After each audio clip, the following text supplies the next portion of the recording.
जसं की आपल्याला माहिती आहे VKB न्यूज रोज नवीन लोकांना आमंत्रित करते जे समाजासाठी उल्लेखनीय कामगिरी करतात, उल्लेखनीय कार्य करतात, अशा काही संघटनांच्या अधिकाऱ्यांसोबत बोलण्याचं काम करते। आज आपल्या सोबत विठ्ठल जुनघरे सर आहे जे की C2 चे नागपूर जिल्हा उपाध्यक्ष आहे।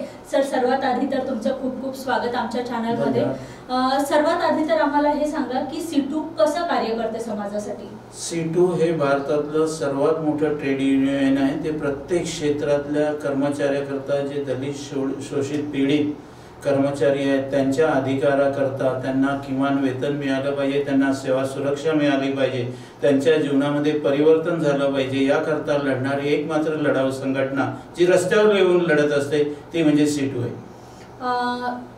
नक्कीच C2 जे आहे ते युनियन कर्मचाऱ्यांसाठी काम करते, जे संघर्ष करत आहे कर्मचारी ज्यांना किमान वेतन मिळते त्यांच्या वेतनसाठी रस्त्यावर उतरून काम करते। त्यांचं एक आंदोलन देखील अनेक आंदोलन जे आहे ते विधान परिषदेच्या वेळेस म्हणा किंवा अधिवेशन काळात झालेले आहे, आपण बघतोच आहे। आता पुन्हा एक उद्या 13 तारखेला आंदोलन आहे त्यांचं, त्या विषयावर पण येऊ। पण सर, तुम्ही जे उद्या आंदोलन करत आहे नेमकं त्याचा रूपरेखा कशी आहे ते सांगा। मॅडम, उद्याला जे CITU तर्फे आंदोलन आयोजित केले गेलेले आहे ते शालेय पोषणाहार कर्मचाऱ्यांचं। शालेय पोषणाहार ही आपल्याकडे सरदार मनमोहन सिंग पंतप्रधान असताना त्या काळामध्ये सर्व शिक्षा अभियान अंतर्गत 2006 मध्ये विद्यार्थ्यांना पुरेसं पोषण मिळावं याकरता शासनाद्वारे ही योजना आरंभ करण्यात आली होती। सुरुवातीच्या काळात त्यांना फक्त 250 रुपये मानधन मिळायचं।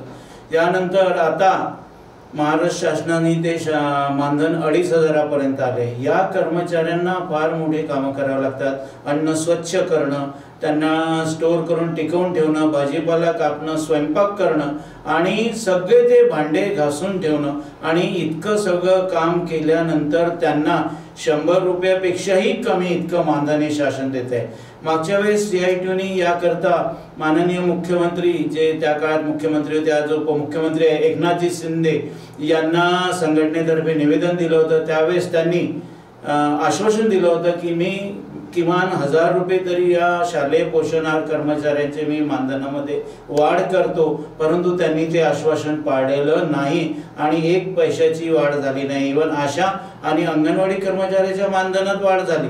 आमचे देखील कर्मी हे त्याला योजना कर्मी या अंतर्गतच येतात, परंतु आमच्या ज्या कर्मचाऱ्यांच्या मानधनात 1 पैसाही वाढ केली नाही। दुसरं, त्यांनी आम्हाला गणवेशाकरता भत्ता देण्याचं कबूल केलं होतं, ते सुद्धा त्या संदर्भात GR निर्गमित केलेला नाही म्हणून। आणि त्याचप्रमाणे पुन्हा मानधन तुटपुंज 2500 आणि तेही 5-5 महिने शासनातर्फे वितरित केल्या जात नाही। त्याच्यामुळे या कर्मचाऱ्यांची परिस्थिती अशी खराब झालेली आहे की आता आंदोलनाचा नोटीस दिल्यानंतर 3 महिन्याचं मानधन मॅडम यांनी आता रिलीज केलं मागच्या शुक्रवारी, परंतु तीच परिस्थिती कायम नाही। आमच्या मागण्या या आहेत की 1 तारखेला मानधन मिळालं पाहिजे, त्याच्यानंतर गणवेश भत्ता मिळाला पाहिजे। एक आमच्या शालेय पोषणाहार कर्मचारी आहे, 250 मानधन असताना बिचाऱ्या 2006 पासून जिल्हा परिषदेच्या आहेत, प्रभा कुंभरे म्हणून आहेत, त्या नोकरी करतायत। 1 महिना आजारी होत्या, त्यांच्या मेंदूत रक्तस्राव झाला होता म्हणून त्या सुटीवर गेल्या, तर तिथल्या अधिकारी वर्गाने त्यांना कामावरून कमी करण्यात आलेले आहे आणि त्यांची आज फार आर्थिक दशा झालेली आहे। तर आमची मागणी ही आहे की ज्या प्रभा कुंभरे आहेत त्यांना पुनश्च कामावर ठेवण्यात यावं। आमचं मानधन दर महिन्याच्या 1 तारखेला झालं पाहिजे, आम्हाला गणवेश भत्ता मिळाला पाहिजे। त्याचप्रमाणे मॅडम, केरळ शासनाने या कर्मचाऱ्यांची उपयोगिता पाहून यांना 15,000 मानधन गेल्या वर्षापासून देऊ केलेलं आहे आणि आमची ही मागणी आहे आणि भविष्यात आम्ही त्याच्याकरता निश्चित संघर्ष करणार आहोत की 15,000 मानधन महाराष्ट्रासारखं जे पुरोगामी राज्य, आर्थिकदृष्ट्या पुढारलेलं राज्य म्हणतो आपण, जे भारताला सर्वात मोठ्या प्रमाणात रेव्हेन्यू देतं, निदान तिथे तरी आपल्याला केरळप्रमाणे 15,000 मानधन मिळालं पाहिजे ही मागणी आहे। त्याकरता आमचे कर्मचारी उद्याला एल्गार करतायत, 1 दिवसाचा संप करतायत आणि संविधान चौकामध्ये माननीय आमदार सुधाकरराव अडबाले सर यांच्या नेतृत्वाखाली 12 ते 4 ते तिथे धरणे निदर्शने आंदोलन करणार आहेत। नक्कीच सरकारी शाळेमध्ये जे आहे गोरगरीब विद्यार्थी जे आहे शहराच्या कंपॅरेटिव्हली जर बघितलं तर ग्रामीण भागात अनेक गोरगरीब विद्यार्थी जे आहे ते उपाशी शाळेत येतात या आशेने की शाळेत थोडंफार आहार मिळेल आणि त्यासाठी सरकारने जी आहे काही उपाययोजना केलेल्या आहे। शालेय पोषक आहार जे आहे तो वितरित केला जातो, मात्र ते बनवण्याकरता जे मेहनत घेतात त्यांच्याकडे सरकारचं निश्चितच दुर्लक्ष म्हणावं लागेल। केरळ सरकारमध्ये जे आहे केरळमध्ये जे आहे ते 15,000 रुपये मानधन दिलं जातं, मात्र महाराष्ट्रात जे आहे फक्त 2,500 मानधन दिलं जातं आणि त्याच करता जी आहे सीटू जे आहे संघर्ष करत आहे। उद्या त्यांचा जे आहे एल्गार आहे। सर काय वाटतं असं म्हणजे देश एकच मात्र केरळमध्ये 15,000 रुपये आणि महाराष्ट्रात जर बघितलं तर 2,500 रुपये का असं? याचं मागचं कारण आहे मॅडम की सरकार हे कोणत्या विचारधारेचं आहे महत्त्वाचं असतं की आपल्या येथील सरकार आपण जरी आंबेडकर, फुले, महात्मा गांधी यांचं नाव घेत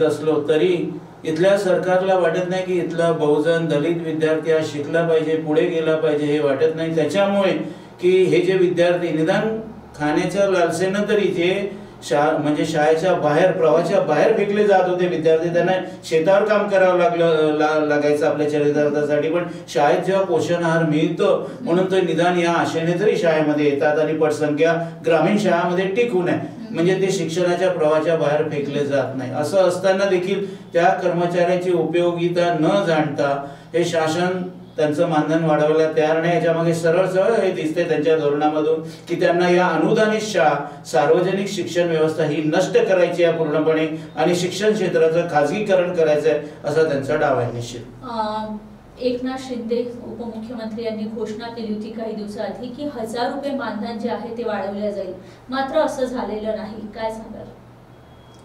आता त्या काळामध्ये विधानसभेचं इलेक्शन लागणार होतं आणि त्याच्यामुळे शासनाने जो घोषणाचा जो सपाटा लावला होता की मग आशाच्या मानधनामध्ये वाढ असो, कोतवालांचं मानधन वाढवलं, त्यांना पूर्ण वेळ करण्यात आलं, अंगणवाडीच्या मानधनामध्ये वर्षातून दुसऱ्यांदा वाढ करण्यात आली आणि जे होते आपले ज्याला काय म्हणतात अपंग समावेशित शिक्षक त्यांना परमनंट करण्याचा निर्णय घेण्यात आला। असे लोकलुभावन निर्णय त्या काळामध्ये घेण्यात आले, परंतु आता शासनाची आर्थिक दशा काही काय असे ना त्याच्यामुळे आता ती बिघडलेली असं वाटतं एकंदरीत आणि म्हणून शासन आता निवडून आलं आणि त्यांना बहुमत प्रचंड मिळालं जनतेने। आता त्यांना माहिती आहे आपलं कोणी काही बिघडवू शकत नाही, त्यामुळे शासन जनतेच्या या प्रश्नांच्या विषयी शालेय पोषण आहार कर्मचाऱ्यांच्या प्रश्नांच्या विषयी फारच उदासीन भूमिका घेत हे कारण आहे आमचं।